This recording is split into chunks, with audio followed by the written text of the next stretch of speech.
Greetings, citizens. We are anonymous. We would like to take a few minutes and discuss some of the social and economic challenges facing our lives today. We would also like to offer alternative solutions to these problems that you may or may not agree with. Nevertheless, these issues need to be addressed and be taken seriously as we start this year in hopes of real change and equality. Hopefully, these solutions will benefit you, the average citizen, as well as the country as a whole. The first thing we would like to discuss is the looming Great Recession of 2007 and 2008, as well as where we stand as a society in the United States and in the world economy. To start, we all know the past 8 years have proven to be the worst economic disaster the world has ever seen. We continue to follow the same rules and expect a different result. Throughout American history, the financial system has collapsed and with new regulations has been rebuilt into the corrupting dysfunctional economic framework which is modeled throughout the world today. 11 economic downturns have crippled America's workforce, put more people out of work, and, for those lucky enough to still have a job, have the wage gap raised more than 350% between the top CEO and the average worker. Not to mention the Great Depression of the 30s and 40s, where tens of millions of American citizens were unemployed, homeless and dying in the streets, due to disease and famine. The average unemployment rate then was 3 times higher than it is today and followed the same guidelines and regulations of a capitalistic system that is still in use to this day. This doesn't mean that we are any better off today than we were 80 years ago.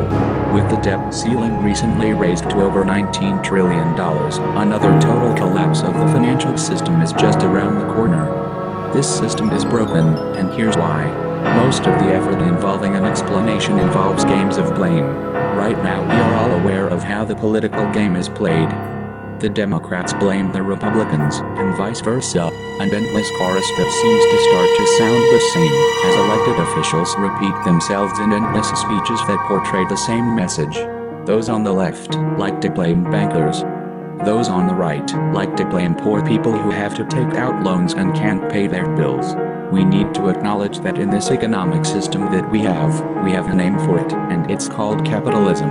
In this system, there are a set of rules. The average citizen plays by these rules because they really have no choice. Bankers make loans in order to make money, and corporations make money on everything you buy.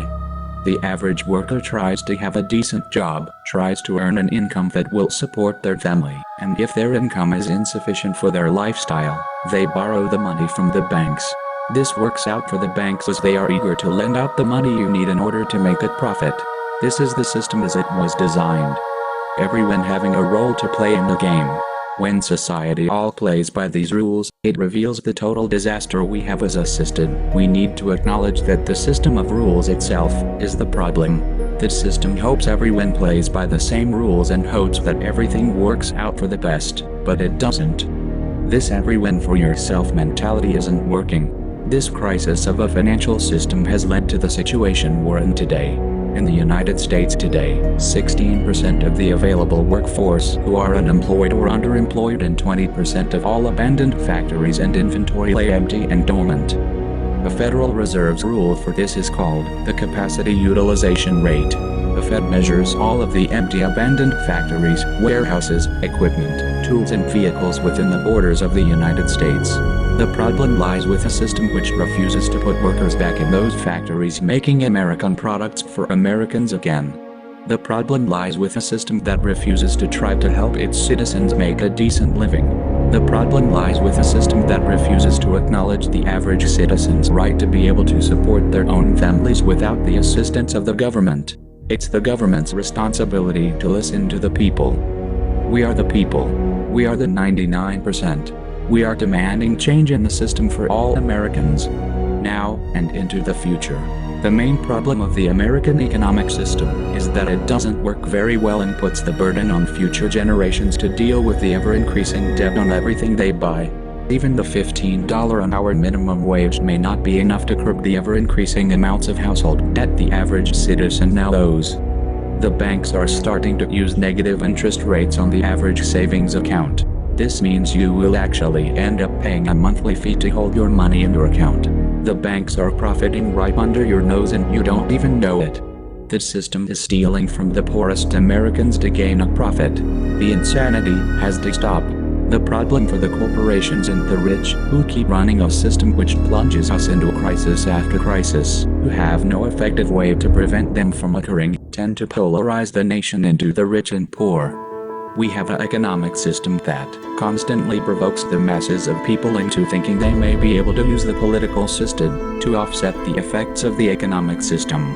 The danger for capitalism has been, if you actually give everyone a vote, that the vote will be the way, the political way, for the majority to recoup for themselves in politics what they lost in the capitalist economic system.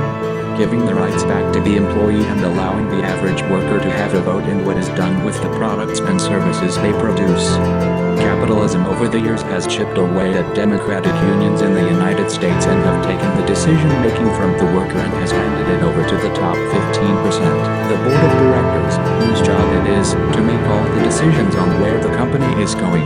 In other words, those in Congress who lobby towards defending capitalism usually end up working for it when they leave the political arena. You will never hear from the Democrat or Republican parties who protect the system, because they are cheerleaders for the system. Whatever they disagree about, it's never about the system.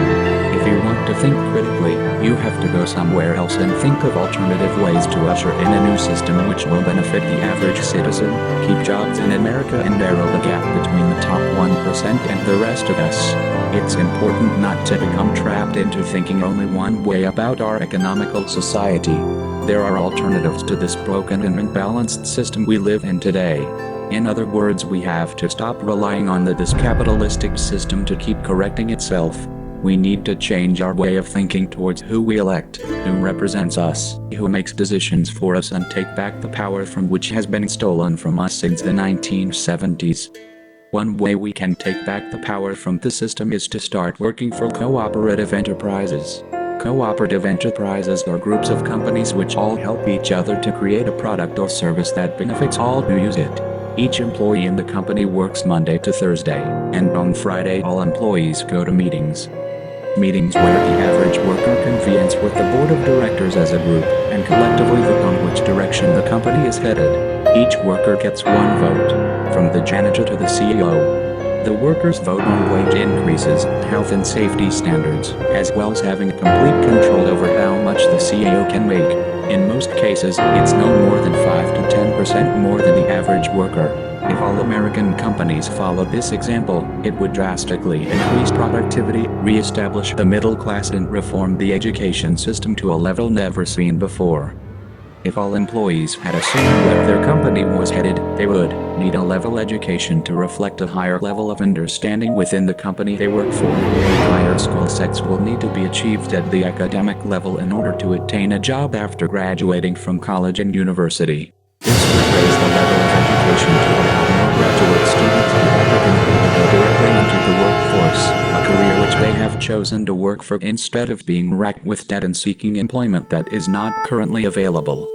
Each worker would be his or her own CEO, with a vote and most importantly a voice.